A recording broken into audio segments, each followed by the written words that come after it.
Xaçmazda dəhşətli ailə faciəsi yaşanıb. 15 yaşlı yeniyetmənin anasını qətlə yetirdiyi bildirilir.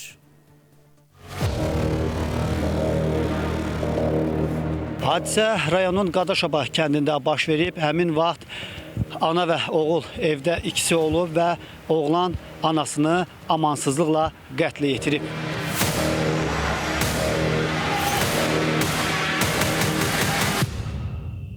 İlkin məlumata görə qətl hadisəsi telefon üstündə baş verib. Oyunlara aildə olduğu üçün valideynlər övladlarına telefon işlətməyi qadağan edib. Bu zaman ana və övladı arasında yaranan mübahisə qətllə bitib. Çoxsaylı bıçaq yaraları alan 43 yaşlı qadın ölüb. Telefon güya iqra oynamaq üçün istəyib anasına, anası verməyib, bu da vurub. Evdə olan bir dənə telefondur. Bunu da hamısı ailəvi istifadə edən, öz yoldaşı zadı hamısı istifadə edən. Hamımız şokda yox ki, bu uşaq niyə belə oldu? Gəliblər, qayını görüb ki, qan içində uşaq da ki, çıxıb qabağına nə olub, heç nə. Zəng elə, anamı öldürmüşəm. Çay içiblər, çörək yeyiblər, can bacımca. Gecə yatmayır, telefonla çox məşğuldur deyib. Uşağın üzünü görsə, o bir balaca şeydir, Güləz, Ülvay.